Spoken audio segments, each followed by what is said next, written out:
हमारी Q3 FY25 की result series में आइए बात करते हैं एक कंपनी जिसने काफ़ी बेटर रिजल्ट जिसके दिख रहे हैं, लेकिन देखते हैं कि क्या ये रिजल्ट वास्तव में बेटर है या कंपनी ने कुछ छेड़छाड़ की है रिजल्ट में। तो वरीमान ग्लोबल एक कंपनी है, इसके हम फाइनेंशियल रिजल्ट अभी डिस्कस करेंगे। एक तो कंपनीज को मुझे समझ नहीं आता है कि वो क्या एहसान कर रहे हैं क्या रिजल्ट पब्लिश करके, अरे भाई अलग अलग दिखा दो यार, स्टैंड अलोन कंसोलिडेट सब उसी में गोच पोच करके कर दो, ठीक है ना। तो ये इस तरह की कंपनी पर बड़ी गुस्सा लगती है मुझे। कंपनीज के देखिए जो रेवेन्यू से कंपनी का जो ऑपरेशन रेवेन्यू है वो 27 करोड़ से बढ़कर के 31.5 करोड़ हो गया है, जो कि लगभग लगभग 16% का इंक्रीज़ है ना। लेकिन कंपनी के जो अदर इनकम है वो देखिए 66 लाख से इंक्रीज़ होकर के 2.57 करोड़ हो गया है। ये डेटा लाख में था जो मैं करोड़ में कन्वर्ट किया, ठीक। तो ये एक बड़ा जंप है, अराउंड 2 करोड़ का एक्स्ट्रा जो अदर इनकम हुआ है इनको, ठीक है ना। ऑपरेशन रेवेन्यू नहीं है ये। तो इस वजह से कंपनी की इनकम बढ़ी हुई दिख रही है, 27.5 करोड़ से बढ़कर के 34 करोड़, जो कि 22% का जंप ऐसा लग रहा है। लेकिन एक्चुअल में सारा खेम जो इनका है वो अदर इनकम से है, ठीक है ना।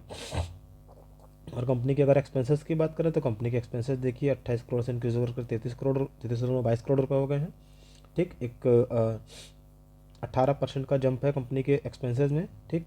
और कंपनी के देखिए रेवेन्यू में अगर अदर इनकम जोड़ ले तो 22% का जंप है, तो इस वजह से कंपनी जो है प्रॉफिटेबल हो गई है, ठीक है। तो ये क्या बता रहे हैं कंपनी वाले कि कंपनी को जो नेट प्रॉफिट हुआ है वो पिछले साल के लॉस से बढ़कर के इस साल इन्हें 63 लाख रुपए का प्रॉफिट हो गया। लेकिन अगर हम अदर इनकम हटा देते हैं 2 करोड़ रुपए जो है, तो कंपनी फिर से लॉस में ही है। तो कभी भी इस तरह कंपनी का रिजल्ट जब भी आए तो इस चीज़ को ध्यान देखें कि कंपनी जो है कंपनी अपने रिवेन्यू फ्रॉम ऑपरेशन से कुछ पैसा कमा पा रही है कि सिर्फ अदर इनकम के भरोसे ही बैठी हुई है, ठीक। और ये जो जिस तरह का ये कंपनी है, कंपनी मेनली तो मुझे लग रहा है कि किसी चीज़ के ट्रेडिंग के बिजनेस में है, क्योंकि देखिए ना मैक्सिमम जो इनका रॉ मटेरियल की कॉस्ट है लगभग 2800 करोड़ रुपये है, जो कि इनके 3100 करोड़ रुपये का लगभग 90-92% होता है, ठीक। तो इस तरीके से आप ये भी अंदाज़ा लगा सकते हैं कंपनी कैसा बिजनेस कर रही है, ठीक। फाइनेंस कॉस्ट भी कंपनी की देखिए इंक्रीज होती दिख रही है, अदर एक्सपेंसेस भी इंक्रीज होते दिख रहे हैं, ठीक है ना। तो एक तरीके से देखा जाए कंपनी अगर अदर इनकम हटा दे 16% रेवेन्यू इंक्रीज हुआ और कंपनी का एक्सपेंसेस जो है वो 18% से इंक्रीज हुए हैं ना। तो मतलब कंपनी जो है कंपनी की जो अभी बिजनेस करने की जो कैपेबिलिटी वो बहुत अच्छी नहीं है। हालांकि कंपनी जो है अदर इनकम के थ्रू अपना प्रॉफिट को इन्फ्लेट कर रही है, लेकिन हम लोग बेवकूफ़ नहीं बनेंगे।